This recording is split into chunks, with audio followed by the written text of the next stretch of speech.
पे अनासक्ति योग नामक पुस्तक जो गीता का भाष्य है।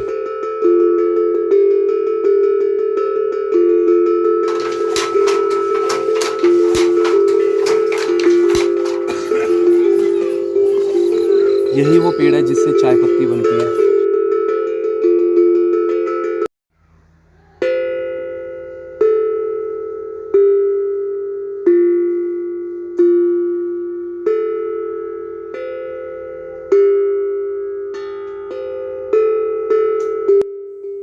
अनाशक्ति आश्रम उत्तराखंड राज्य के खूबसूरत छोटे से हिल स्टेशन कौसानी में स्थित है।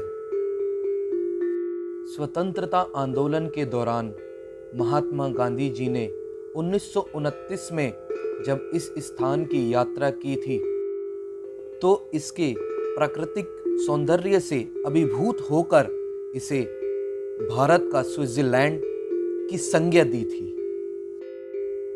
बापू यहाँ एक चाय के बागान के मालिक के अतिथि गृह में 2 दिन के लिए रुके थे। सुबह सुबह जब गांधी जी इस अतिथि गृह में योग करने बाहर आए तो उन्हें साक्षात हिमालय के दर्शन हुए और वो मंत्रमुग्ध हो गए। वो इस जगह की खूबसूरती और यहाँ के वातावरण में भरे अध्यात्म से इतना प्रभावित हुए कि वो 2 दिन की बजाय पूरे 14 दिन तक यहाँ रहे और अनाशक्ति योग पुस्तक को भी उन्होंने यहीं पूरा किया। यह आश्रम महात्मा गांधी जी को श्रद्धांजलि अर्पित करने के लिए बनाया गया था। इसलिए महात्मा गांधी जी अमर कृति अनाशक्ति योग के नाम पर उनकी विश्राम स्थली को अनाशक्ति आश्रम का नाम दिया गया है।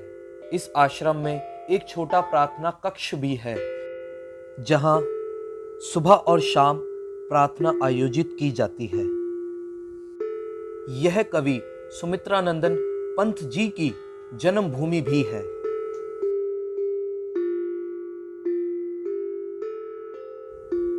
यह इनका दफ्तर है। यहाँ आने वाले पर्यटकों को यहीं से विश्राम स्थल कमरों को उपलब्ध कराया जाता है।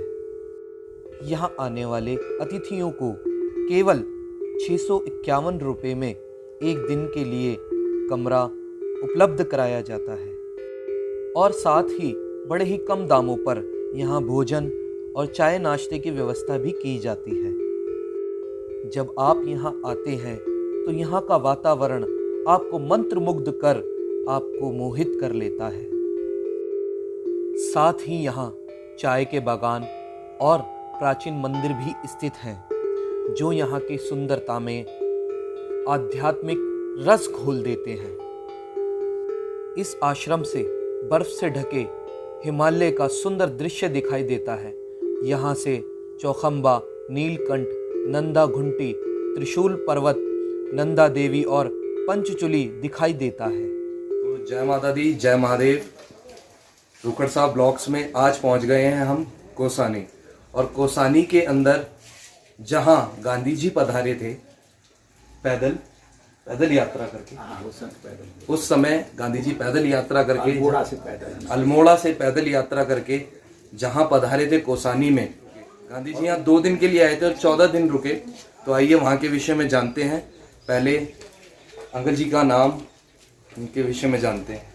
मैं डॉक्टर रामजी शुक्ल लखनऊ से आया हूँ। यहाँ अक्सर मैं आता रहता हूँ। मुझे एक प्रेरणा मिलती है। बापू ने इस स्थान पे अनासक्ति योग नामक पुस्तक जो गीता का भाष्य है, बहुत दिन से अनुवाद कर रहे थे, उसको अंतिम रूप दिया था। बापू विभिन्न कार्यों से देश का भ्रमण करते रहते थे।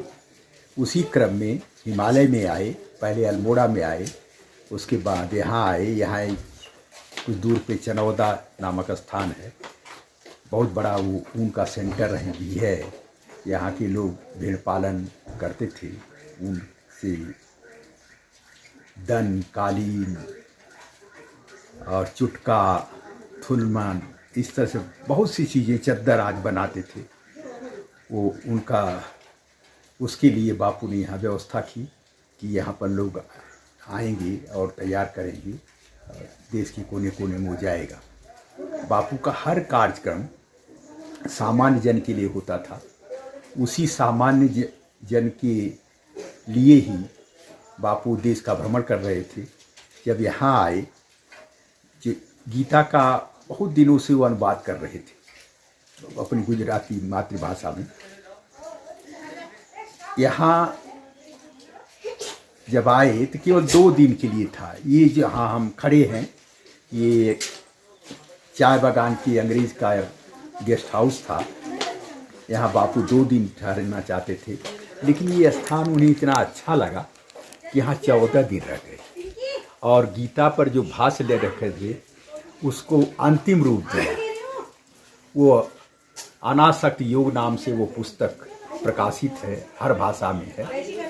यही बरामदा है जहाँ पर बापू बैठ कर के हिमालय का दर्शन किए हैं और हिमालय के बारे में उन्होंने बहुत सुंदर ढंग से कई पत्र लिखे हैं। अल्मोड़ा के अनुभव में लिखा है कि ये लोग क्यों विदेश जाते हैं, हमारे देश में इतना सुंदर स्थान है जिसकी कहीं कल्पना नहीं है। ये इसको भारत का दूसरा स्विट्जरलैंड बापू ने कहा। अनासक्ति योग, अनाशक्ति योग वो किस विषय में लिखी गई थी? वो अनासक्ति योग अलग से कोई पुस्तक नहीं है, वो श्रीमद् भगवद गीता का अनुवाद है। वो अनुवाद, वही अनुवाद अनासक्ति योग नाम से छपा। पहले गुजराती में था, गुजराती से हिंदी में, अंग्रेजी में और देश के विभिन्न भाषाओं में उसका अनुवाद किया गया। आज वो उसी अनासक्ति योग पुस्तक के नाम पर इस आश्रम का नाम अनासक्ति आश्रम पड़ा। 1964 में जब सुचेता कृपलानी उत्तर प्रदेश की मुख्यमंत्री बनी, वो गांधी जी की शिष्या थी। उनके आश्रम में बहुत दिन तक रही, उनके साथ नोआ खाली और कहाँ कहाँ जाती रही। वो कांग्रेस की एक सदस्य थी और समाजसेवी भी थी। मुख्यमंत्री बनी तो उन्होंने देखा कि ये बापू के यादगार में इसको आश्रम का रूप दे करके सजोया जा सकता है। और जो लोग यहाँ आते हैं, गांधी जी के भजन गाते हैं, उनके विषय में पढ़ते हैं और जानते हैं, उनके विषय में अनाशक्ति योग के विषय में जानते हैं। तो ऐसे ही बने रहे मेरे साथ। और दूसरी बात, यहाँ पर आप आके रह भी सकते हैं। यहाँ पे इनके रूम्स भी अवेलेबल हैं। यहाँ सादा भोजन आपको बिना लहसुन प्याज का भोजन मिलेगा और आप यहाँ रहकर जब आप यहाँ आएंगे तो आप यहाँ की सुंदरता से खुद ही मोहित हो जाएंगे। तो मेरे साथ बने रहें रोकड़ साहब ब्लॉग्स में। जय माता दी, जय महादेव। और बहुत बहुत मैं आपका धन्यवाद करता हूँ डॉक्टर साहब कि आपने अपना कीमती समय हमें दिया और ऐसे ही सभी को सच्ची राह दिखाते रहें जैसे हमें दिखाई। बचपन से हम भी उसी राह पर चल रहे हैं, गांधी जी की राह पर, और हम आशा करते हैं कि हमारा पूरा देश गांधी जी की राह पर चलता रहे। बोलिए जय सिया राम।